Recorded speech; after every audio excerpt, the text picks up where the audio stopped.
dire quelle va être la densité? Question sur la densité. Le nombre de logements à l'hectare. À ce stade-là.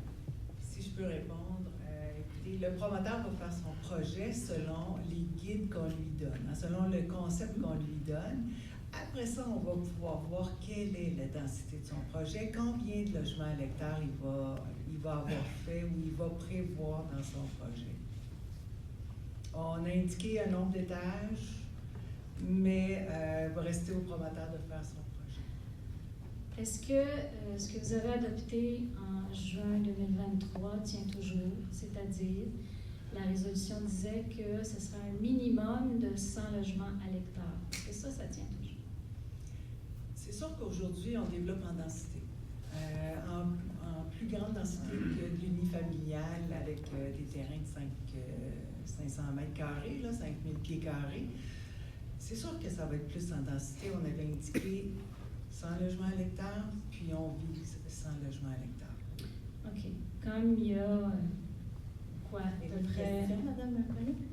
Pardon? Avez-vous une question? Ben oui, j'y arrive. OK, parfait.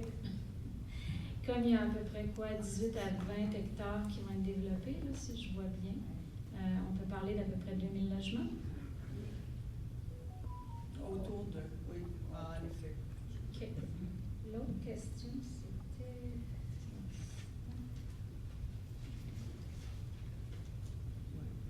Ah ben c'est ça, c'était le nombre de logements. Alors, je reviendrai plus tard, là, s'il y a d'autres précisions sur ce qui a été dit. C'est pour ça qu'on parle de densité. Quand j'ai dit densité, c'est ce que j'ai parlé des hauteurs. Les hauteurs, c'est les guides qu'on a donnés des hauteurs de bâtiment. C'est sûr que dans 8 étages, il y a un nombre maximal de logements que tu peux faire. Même chose quand tu as 3 étages ou 2 étages. Ça fait que c'est un petit peu ça qui guide, mais je pense que les calculs sont bons. Quand on parle de entre 1500 et 2000, probablement, à l'œil. OK, merci. Merci beaucoup pour vous partager. Donc, je vous invite à vous présenter. Si jamais vous ne pouvez pas descendre, moi, je peux y aller avec le micro. Sans souci. Bonsoir. Je m'appelle Jocelyn Banda, je suis dans le quartier numéro 4 où Mme Laberge est représentante. Et dans son des diapos, il était montré l'augmentation de trafic sur la rue Pierre-Boursier. Est-ce que quelqu'un peut donner des détails sur ça? La circulation sur un boursier. Si vous voulez, des fois, on peut remettre aussi les images. Ça. Oui.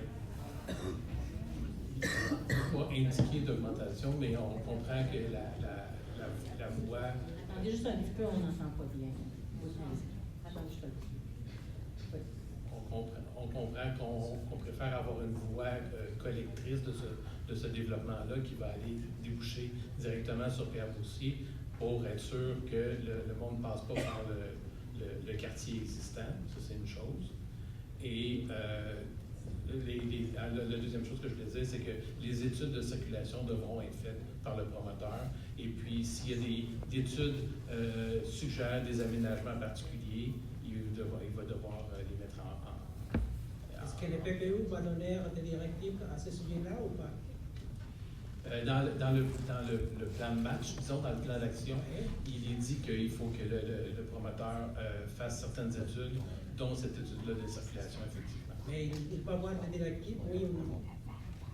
C'est la directive qui va y Oui, avoir. c'est ce qu'il vient de vous dire. Oui, oui, tout à Parce fait. que maintenant, il y a des problèmes. Madame Laberge est au courant et rien de solution. Il y a déjà des problèmes sur Pierre-Boursier, ce que vous dites? Parfait. OK. Attendez juste un petit peu là. Je pense que votre question, c'est à savoir est-ce qu'il va y avoir d'autres entrées que sur Pierre-Boursier? C'est un peu ça votre question. Excuse-moi de vous arrêter. Non, pas du tout. Si on regarde l'entrée principale, ça va être Pierre-Boursier et Saint-Jean-Baptiste. Donc, tout le trafic, pour la majorité, va être par là. Donc, ce qui m'inquiète, c'est que la rue, ça ne va pas être agrandie. Donc,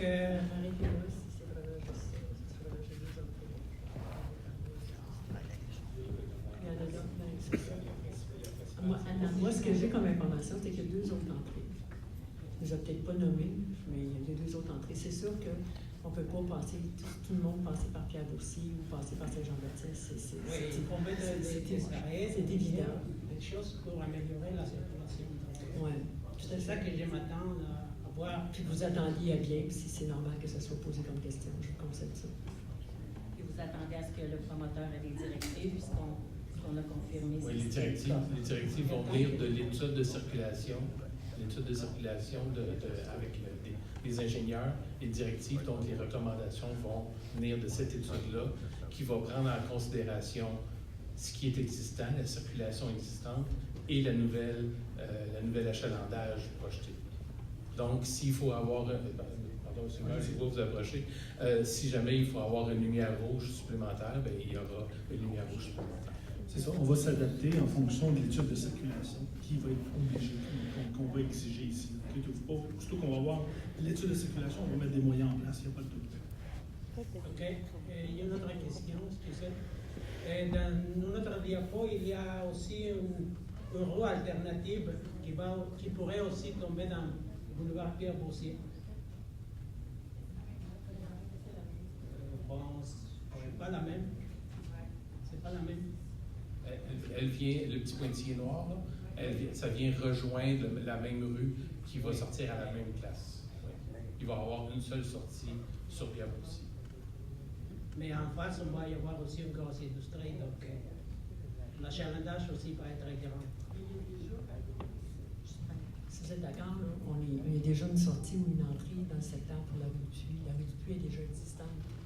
Bon, on attend que ça va être respecté comme il faut, mais aujourd'hui, c'est fait. Là, on va peut-être donner un sujet par rapport à Pierre-Boursier, mais pour avoir accès à entrer sur le nouveau développement, en fait, on va passer par Pierre-du-Puy. Il est déjà accessible à voir toutes les rues, déjà en ce moment. On parle de Dupuis, Rabel, Offenbach, toutes les rues en Gounod et tout, sont tous dans le même secteur, en passant par Dupuis aussi, en passant par Saint-Jean-Baptiste, Rameau, et toutes les rues collectrices, vous les connaissez. Bon. Ben, je veux juste vous dire, le Pointillé, c'est pas une deuxième route. Étant donné que c'est un projet, c'est que la route pourrait passer là, pourrait passer en bas. On fait juste vous démontrer les possibilités, mais le PPU va être respecté dans son ensemble. Si on passe en haut, ça veut dire qu'en bas, il n'y aura pas de route. Ça veut dire que ça va être aménagé différemment. Il n'y aura pas de deux routes. C'est juste une alternative, c'est juste pour démontrer que c'est malléable. Je suis d'accord. L'autre question par rapport au même diapo, dans la zone colorée orange, ça va être une zone de 3 à 6 étages. Oui. Donc le volume ou la densité d'habitants, ça va être grand par rapport à l'autre section qu'il va y avoir des bâtiments plus bas. Donc le trafic va sortir par là. Ben, il va y avoir du trafic qui va sortir par là, c'est certain.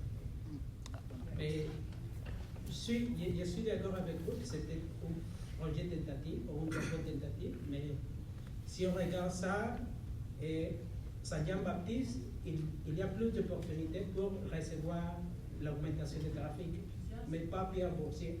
Non, mais ce qu'il faut comprendre, c'est qu'il va y avoir plusieurs sorties. On va aller par Saint-Jean-Baptiste, mais comme on parle, on dit, bon, on descend, mettons, on dit des Marais, on arrive sur Rameau, on s'en va sur Brame. Tu sais, je veux dire, il y a plusieurs sorties qui accèdent là, parce que c'est sûr qu'ils ne vont pas tous passer par Pierre-Boursier, en moins qu'ils travaillent tous dans le parc industriel, ce qui nous surprendrait, qu'ils vont aller de l'autre côté.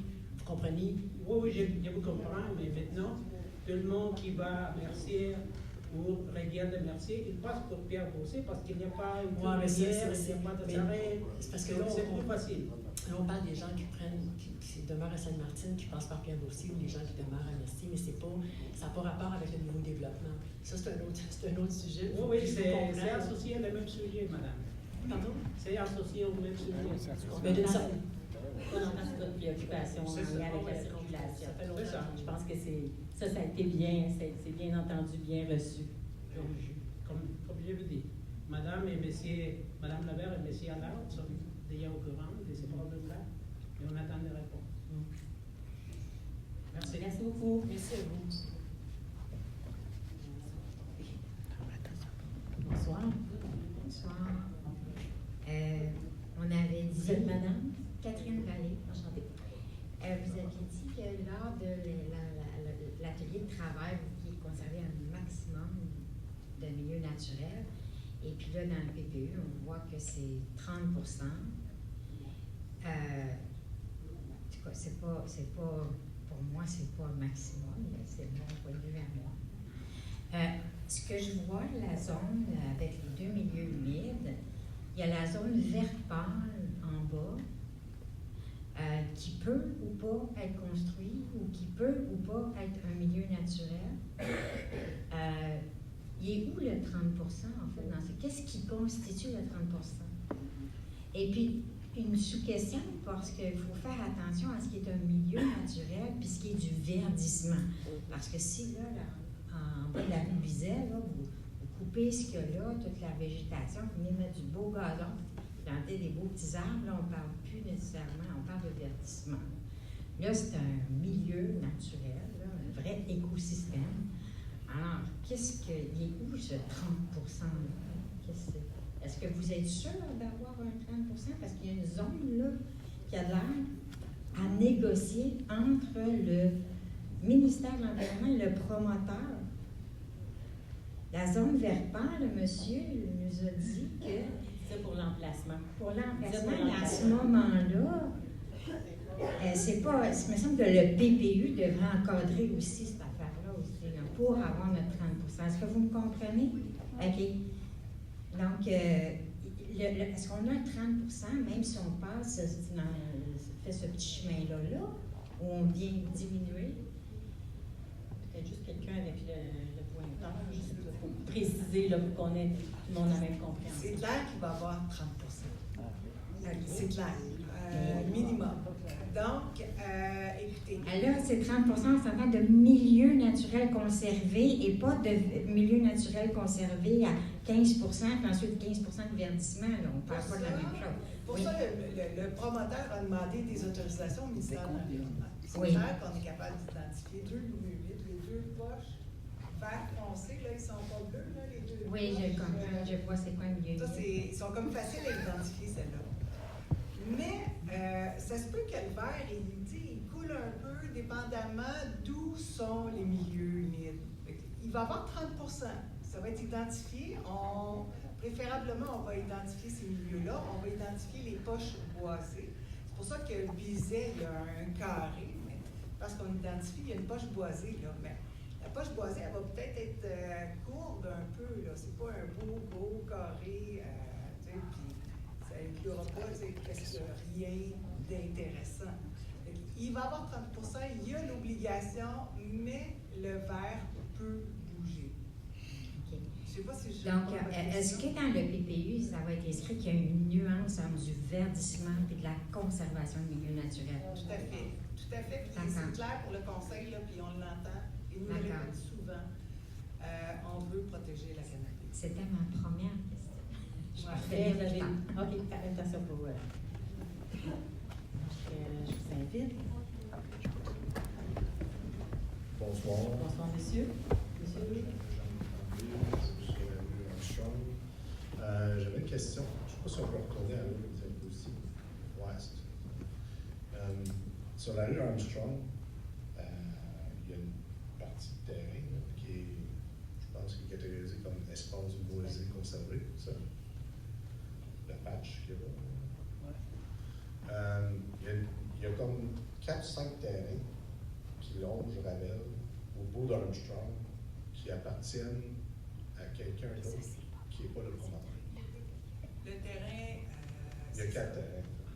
Il y a 4 lots. Mais ces lots-là, ils vont-tu faire partie de la PPU ou ils sont pas inclus là-dedans? Ça, c'est un élément qu'on va regarder parce qu'en effet, c'est un terrain qui est privé.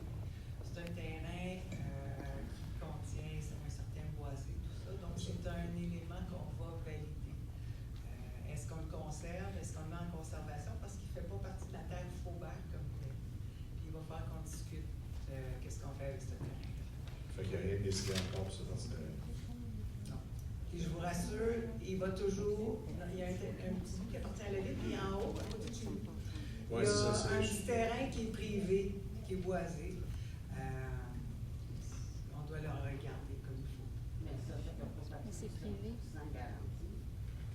Ben c'est ça, parce que c'est ça, s'il y a un 30%, si on enlève ces terrains-là, c'est quand même, je pense, pas loin de 60 000 pieds carrés, si je ne me trompe pas. On diminue sur le 30%. On mange un petit peu là, on mange un petit peu là. Oui, il va y avoir 30% sur la terre Faubert, pareil. Oui, on ne l'imposera pas sur le terrain du voisin. Ça, c'est clair. Ah. Sur à développer. Puis l'autre petite question que j'avais, c'était les rues à boucler. C'est quoi ça? Les rues. Moi qui est ignorant, c'est quoi ça veut dire rue à boucler? Ah, les ronds, là, c'est rond. Ça veut juste dire que la rue, elle va faire. Ça dépend des rues. Il y a des rues présentement qui arrivent, qui finissent en pensant. On parlait de la terre du monsieur là, qui n'est pas le promoteur de la grande terre. Là. Il y a une rue là, qui finit par elle-même, qui n'est pas conforme actuellement. Il y a d'autres rues qui arrivent sur Paganini ou sur Offenbach. Ce qu'on dit, c'est soit qu'il faut les rendre conformes en créant un petit cul-de-sac des fois. D'autres fois, il faut la boucler avec la rue voisine, juste qu'ils fassent qu'ils reviennent tout de suite comme ça entre elles pour faire un schéma de rue qui évite la circulation de transit dans le quartier voisin. Donc, c'est pour ça qu'on dit boucler. Il y a plusieurs façons de boucler, mais de façon générale. Ça se peut quand même que les rues où c'est mention à boucler, qu'il y ait une prolongation puis aller sur Tout ce qui est dans le PPU, c'est sur la terre Faubert. Les améliorations, c'est sur la terre Faubert, c'est pas à l'extérieur de la terre Faubert. Donc, c'est des améliorations à faire pour la fin de la rue. C'est ce qui connecte à la terre Faubert, pas sur les autres terres. Non, je parlais vraiment de ça. C'est juste pour clarifier la rue à boucler. C'est juste pour vous, ça juste pour savoir si c'est vraiment ça, veut dire justement faire un cul-de-sac comme il faut conforme, ou si c'était vraiment une possibilité de prolonger la rue et aller leur mettre dans. C'est pour des rues comme Desmarais, la prolongation de Desmarais. Mettons Armstrong, elle pourrait aller vers la prolongation de la rue de Desmarais. Ça serait quand même une possibilité. Armstrong, présentement, on pense qu'elle va rester comme elle est là actuellement. Là. Honnêtement, le terrain est un terrain de quelqu'un d'autre qui lui bouge pas. La plupart des autres rues, c'est des rues qui arrivent déjà sur Offenbach ou qui arrivent déjà sur Paganini. Donc, ces deux rues-là vont être élargies pour les réparations. Parce que présentement, vous avez des demi-rues, en fait, là, dans ce coin-là. Donc, ils sont déjà bouclés, dans le fond, dans ces coins-là. Ce qui est pour Armstrong, pour l'instant, elle reste comme ça. C'est bon, merci. Merci beaucoup. Est-ce que tout le monde comprend le terme transit? Quand on dit la circulation, oui. La circulation de transit, là, c'est quand quelqu'un passe à travers un quartier, mais il ne veut pas arrêter au quartier, il veut juste passer à travers pour aller dans une autre destination. Il transite par le quartier pour aller à une autre destination. Merci. Est-ce que j'ai été... Oui, c'est bon. Merci beaucoup. Bonsoir. Bonsoir. Mon nom, c'est Anna Jelichta. J'ai une question parce que M. Allard vient de dire que le PPU, c'est seulement pour la Terre Faubert, mais c'est aussi une autre partie des autres terrains sur Saint-Jean-Baptiste, ainsi que les 4 terrains que Jean-Guy vient de mentionner. Non, c'est sur la terre Faubert. Sur Saint-Jean-Baptiste, c'est pour amener une rue. Le PPU nous permet d'exproprier. Oui, parce qu'on voit les pointillés. Alors, le PPU, c'est vraiment à l'extérieur aussi de la terre à Faubert. Pour l'expropriation de la rue. Exactement, pareil comme pour l'expropriation de 4 terrains rue Armstrong. De l'expropriation de quoi? Bien, si vous voulez exproprier le propriétaire sur les 4 terrains que Jean-Guy a mentionnés. On n'a jamais mentionné ça. Non, je ne dis pas que vous l'avez mentionné, mais ça vous donne le droit de le faire. Bien, la Ville a le droit d'exproprier beaucoup de choses, mais ce n'est pas notre intention de faire ce genre de choses-là. Ça serait un petit peu illogique qu'on permette la construction sur un terrain qui est collé sur un bois derrière une maison. Il faut être cohérent à un moment donné, là. Mais l'expropriation, c'est pour faire une rue. Oui, ma question, c'était seulement pour savoir si vous avez le droit, parce que c'est on a le droit. OK, parfait. Puis l'autre question, c'est quoi les études que la Ville a déjà faites par rapport à l'infrastructure ou les impacts positifs ou négatifs du PPU? Les études, vous avez dit que le propriétaire va devoir faire une étude de... C'est quoi les études? De circulation. Circulation, quelle autre étude? Qui va devoir faire? Il va y avoir aussi une étude faite par le promoteur pour les infrastructures hydroaqueducs, effectivement, la capacité. Présentement, ce que la Ville nous a fourni, c'est le plan directeur des infrastructures de la Ville au complet, où on voit on voit qu'il y a de la capacité actuellement de façon générale, et on voit où est-ce qu'il y a les plus gros collecteurs. Il y a de la capacité dans la station de pompage Saint-Eugène actuellement? De façon générale, oui. Mais il y a une résolution qui dit qu'il n'y a plus de capacité d'aucun volume. Moi, l'étude que j'ai vue, il y avait de la capacité. Est-ce que vous allez regarder la résolution qui dit qu'il n'y a pas de... Non, je n'ai pas vu la résolution, je n'ai pas vu l'étude. D'accord. Puis pourquoi? Attendez juste un petit instant. Est-ce qu'il y avait d'autres études qui allaient être demandées? Juste que vous puissiez terminer votre... Oui, c'est ça. Il y a des études qui sont demandées pour s'assurer de la capacité. Et si jamais, encore une fois, il y a des interventions à faire, bien là, ça va être à négocier, mais c'est le propriétaire, le promoteur, le développeur qui fait des interventions. Pas sur l'usine, mais s'il y a une station de pompage à faire, bien, d'habitude, le promoteur fait la station de pompage. Les travaux qu'on doit faire pour Saint-Eugène, c'est principalement pour les déversements qu'on fait présentement dans la rivière. C'est ça qu'on doit corriger. Et quand on va mettre notre usine, on va mettre nos installations à jour, on vient corriger un paquet de choses et on vient améliorer notre réseau. Mais présentement, on a un problème qu'on règle avec les travaux qu'on veut faire. C'est pas un problème actuel. Oui, exactement. Je comprends parce que la station de pompage résolution dit qu'elle ne peut plus recevoir de volume d'eau. Bien, présentement, on a plusieurs déversements dans la rivière, des surbaisses dans la rivière assez fréquemment. Fait qu'on est déjà en problème présentement et on a l'obligation de corriger le tir. C'est ce qu'on va faire avec ces travaux-là. D'accord. Alors, il y a une étude de circulation et une étude d'infrastructure. Est-ce qu'il y a des inventaires qui vont être faits pour la nature? Oui, il y en a un. La canopée va être analysée aussi. Évidemment, une étude arboristique, une étude de la faune, faunique, ils doivent demander des autorisations au ministère de l'Environnement. Donc, ils sont obligés de produire des études sur le milieu humide. C'est tout le promoteur qui va faire les études? Oui. Alors, la Ville est en train de rédiger le PPU sans aucune étude? Juste expliquer ce que c'est le PPU de nouveau. OK? Qu'est-ce que le PPU? Non, on n'a pas besoin. Non, je ne veux pas qu'il explique de nouveau. Je veux juste savoir, est-ce que la Ville fait le PPU sans aucune étude? Il y a certains éléments qu'on a demandés, mais oui, la Ville fait le PPU sans aucune étude. On a demandé à notre service du génie d'avoir une idée des infrastructures, tout ça. On a conseillé aux promoteurs de faire des études de sol. Ça aussi, je l'ai oublié, parce que la capacité portante du sol va être importante. Mais il y a des études qui sont en cours, des études de son, par exemple, où est-ce qu'on oriente le bruit, tout ça. Pour l'instant, on oriente. Le promoteur, on lui donne un concept qu'on veut suivre. Après ça, avec les études, on va le travailler, puis comme on montrait, ça se peut que ça soit malléable, les espaces verts, dépendamment des études aussi. D'accord. Pour les études Ça va être peut-être votre dernière Je question. veux juste rajouter quelque chose, plusieurs. une nuance bien importante. Il y a des choses qu'on demande dans notre PPU comme étude, mais il y a une autorisation du gouvernement qui demande, eux, de leur côté, beaucoup d'études. Ce n'est pas nous qui les demandons, parce que par-dessus le PPU va venir les exigences du gouvernement et du ministère de l'Environnement.